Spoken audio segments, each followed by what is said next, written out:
Hey carvers, welcome back. So today I want to talk a little bit about downsizing, specifically my wardrobe. So I have moved internationally multiple times, but it was Chris's first time downsizing. He actually arrived in Spain with an entire U-Haul or a massive truck. I showed up with 2 suitcases, so if I couldn't carry it, it wasn't coming.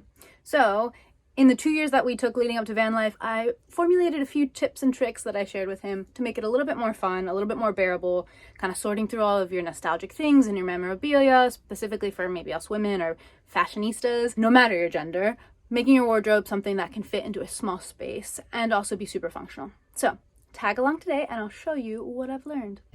Ready? 3, 2, 1. Hi there, I'm Elisa. After years in the tech industry, I was exhausted by the pressure.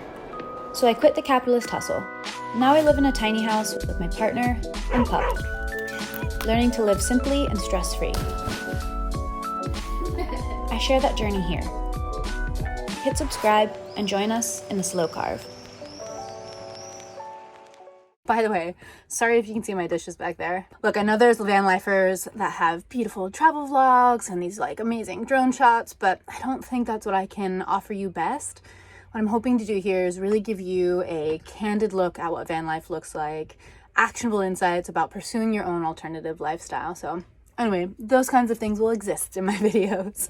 Okay, so that being said, let's get started. So I want to warn you, yes, I understand that when you're doing a capsule collection or a minimalist wardrobe, it can be super stressful. You want to have options so you can stay stylish, like I mentioned in that other video, but they're really actionable, specific tips for if you are trying to get rid of excess clothing, even if you're just spring cleaning, if you want to get some more items, but you're not sure exactly what you actually need.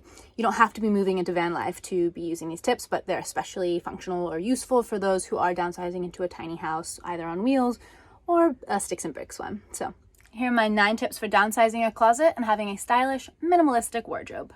Okay, quick trick number 1, eliminate duplicates. So go into your bathroom, get rid of the 3 pairs of nail clippers you have, only keep 1. Downsize your t-shirt collection, maybe get rid of some of your socks. What's really nice about this one is you immediately gain back space, but you don't really have to do the emotional heavy lifting of learning how to live without something. You're just going from multiples of that one thing to just a singular one. So this actually takes me to tip number 2.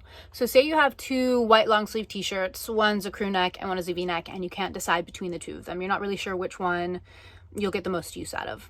Create a probation area. You know that chair that you have in the corner of your room that collects a bunch of laundry? Put that thing to use. Or pick another drawer or a place in your closet that you frequent often. It can be easy to get away with having multiples of something when they're out of sight. Out of sight, out of mind. So by choosing a probationary area where you put the things that you just can't really decide to let go of, or you're having a hard time, you don't really use them, but you've been waiting for a year and a half to actually put it to use, so it's just a little bit emotional to get rid of, well, put them there. And then this brings me to tip number 3. So now that you have that probationary area and a few items sitting in there, set a limit, and emphasis on limit. Most people will suggest about 90 days to think through something, but if you consider the fact that that's an entire season, you can get through all of summer without wearing those cheeky cutoff shorts, then do you really need them? Or if there's a sweater that's been sitting in the back of that closet because it makes you feel a little frumpy and you get through all of winter, you're gonna hold on to that thing till next winter? Look, get rid of it, make the space, and replace it with something that either feels better, is more flattering, maybe that gives you the opportunity to support a small business or a brand that you've been wanting to try out. Set the limit and stick to it. Okay, this is actually my favorite tip. Consider germs versus multi-layers. So you might be like, what the heck is she talking about? What I'm saying is, most of the time people will ask, well, how many of each thing should I keep? So the germs versus multi-layers is a really great kind of tool to decide what you keep more of and what you keep less of. For example, underwear.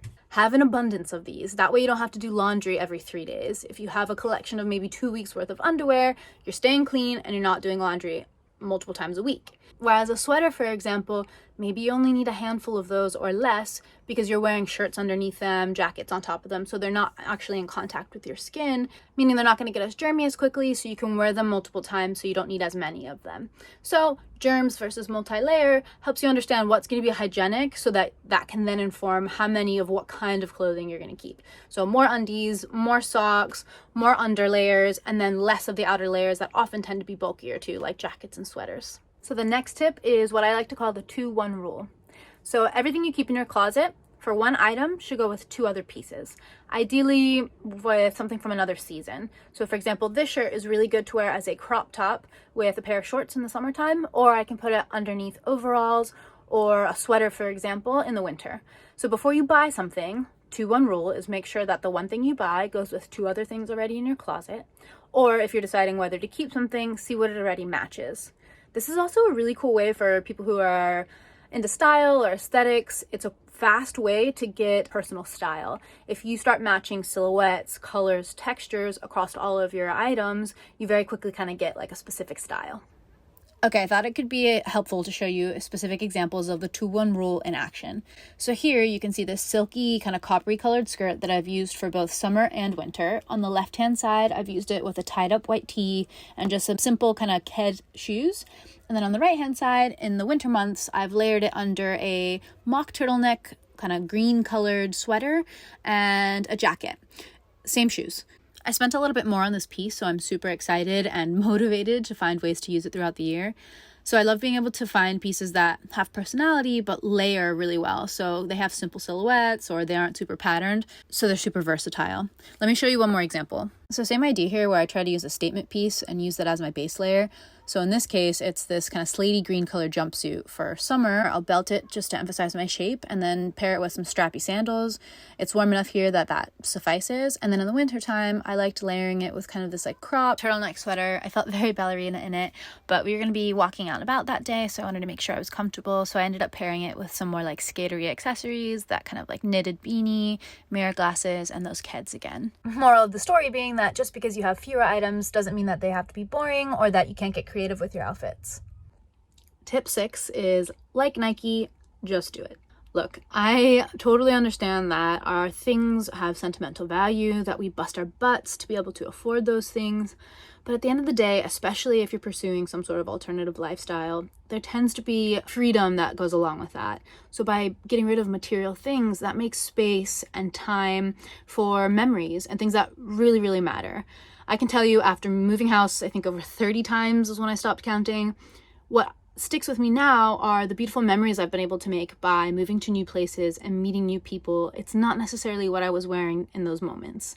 So you can use some of those previous tips to at least get started. Tip number 7 is, when in doubt, lend it or donate it. This one was super helpful because, of course, there were a couple items I was just having a really hard time letting go of, or just wasn't sure if I'd actually used it. I'd used it maybe recently, but wasn't sure if I was going to continue to use it in this new lifestyle in our small space. And friends were more than willing to get something for free and potentially get some use out of it, but support us in giving it back if we needed it. The other option is, in donating it, it means that someone who's maybe lesser off can enjoy this piece, and it's a responsible and sustainable way to consume pieces, and you're helping hopefully someone feel stylish and something that you'd had prior. It was a really nice option for the pieces that were kind of tugging on my heartstrings. Sorry, I know I just said piece like 30 times. Item, garment, you get the point. Last but not least, I will combine tip 8 and tip 9. Basically, it's make it fun or make it a thing. So on the days that I was struggling with this, or as we were getting closer to moving day and I just needed to get it done, I invited some girlfriends over and we had some kava and we just danced around in our clothes and tried things on and maybe traded some things and just made it a bit of an event. And for Chris and I, for example, on a regular cadence, maybe each Saturday morning or once a month, we would agree to go through our closets. We would start with the camping stuff, for example, or go through the kitchen cupboards, and then we would reward ourselves with some sort of kind of outdoor lunch or something fun in the evening to kind of celebrate our small win. So by making it more of an event, it takes away some of the seriousness out of it. Maybe if you're struggling with more nostalgic items, or just kind of having something to look forward to. Okay, carvers, if you've made it this far, here's a quick roundup of all 9 tips so you can screenshot and get to work. Oh, and don't forget to tag me in your before and afters. You can see my Insta handle on the bottom right. And there you have it. Those are my 9 tips for downsizing your closet and still being stylish and feeling like you've got your options. In doing the hard work of getting rid of our things, it has freed up just a sense of pressure and carrying things from place to place. And this lifestyle in the end has been so valuable. We've been able to travel around and really free up a lot of our time, take less work, spend more time together.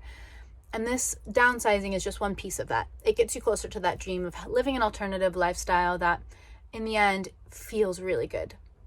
So I encourage you to continue to find inspiration through people who have maybe a step further ahead or way far along in their dreams so that you can stay committed to the path. It is hard, but it is so worth it. That does it for this time, guys. Thank you so much for watching. Don't forget to let me know in the comments below if one tip in particular was your favorite. Hit subscribe, it's really helpful. It keeps me feeling motivated to keep posting tips and tricks. I can't wait to see you next time. Bye, stay safe.